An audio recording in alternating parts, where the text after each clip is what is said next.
Hello friends, Christian here with Brick Life Crisis again. A while back I made a welcome video. I think it's called Welcome to My Brick Life Crisis.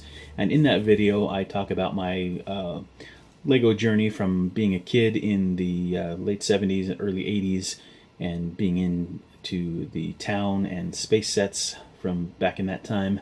Then of course I fell out of Lego a bit as I got older. And then when I was in my 20s, I guess, is when they first started making the the Lego Star Wars sets. And I got a few of those, built them up and enjoyed them, but didn't play with them or anything. They were maybe on display for a little while, and then they got put in a box and were in storage for a long time. Well, recently I went to that storage unit and fished out a lot of my old stuff, and inside I found this. This is set number 7119, the Twin Pod Cloud Car from Bespin. This was in The Empire Strikes Back. And let's go ahead and take a look at this guy.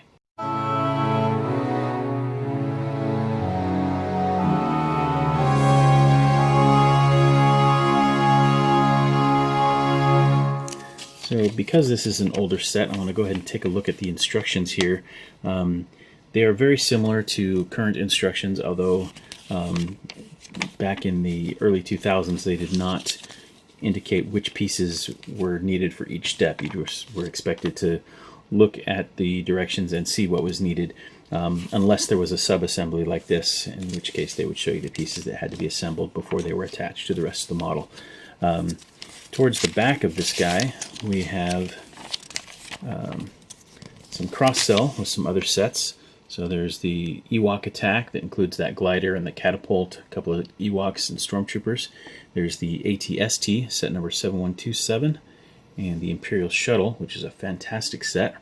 There's a picture of Lobot, which is the figure included with this set. And we have the Millennium Falcon, TIE Fighter, the Twin Pod Cloud Car, and then there's a close-up of stormtroopers and Ewoks. And then on the back we have a few other sets, Final Duel 1 and 2, as well as Trade Federation Army. We've got the Jedi Defense 1 and 2. And this is it, the Twin Pod Cloud Car. And this guy, I think, was about $6 at retail when it was new. It's fairly simple by today's standards. In fact, it's not very good by today's standards. However, back in the day, it was pretty cool. The canopy opens from the top on either side, and it's a twin cloud car, so it theoretically will hold two pilots, one on either side, although it only came with one figure. It would have been nice if a cloud car pilot had been included with this as well. But basically the side doors fold down and the canopy goes up and you can fit a minifigure. In addition to the doors on the sides and the canopies opening and closing, this section in the middle can open as well, although there's not really much that you can do there. It's just, I guess you can pretend that you're doing some maintenance or something there. Also on the inside, on each of these cars there's a 1x2 printed control panel. There's a better look at that control panel in case you were curious. So to give you a better idea just how primitive it is, you can see just how blocky and how much of the revealed building technique there is there. Nothing to speak of on the bottom, no landing gear or anything like that. Just a little bit of detail on the back here. Again, for the time it was great. By today's standards it's lacking a bit. And as I'm sure you probably heard by now, the rumor is that later this year we'll be getting a Bespin playset, a new UCS playset of Cloud City, and hopefully they will include an updated version of the Twin Cloud Car. They have not made a replacement for this. This has been the only version of this spacecraft that we have received, and this was all the way back in 2002. So yeah, it's been a while. It's about time for an update. Incidentally, I looked it up, and the retail on this when it was new was $10, not $6, but still a pretty reasonable price, I think.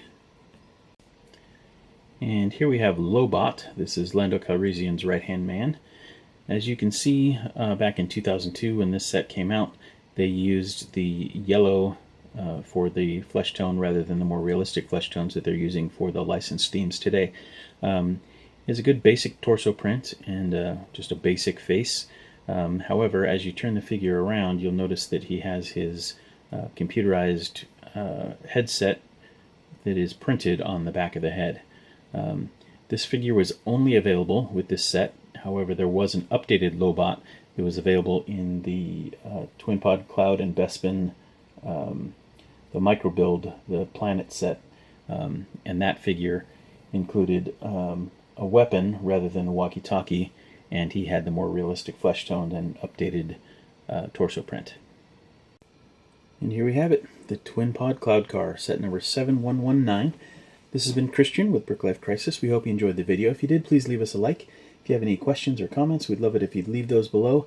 And if you happen to have your own Lego channel, I want us to put a link to that in the comment section below as well. That way we can all come take a look. For all of our subscribers, we thank you very much for coming back and watching our videos. And if you're not a subscriber, if you'd like to become one, just hit that subscribe button and maybe that notification bell, and we'd love to have you as part of the family. Thanks so much for joining us, and until next time, may the Force be with you.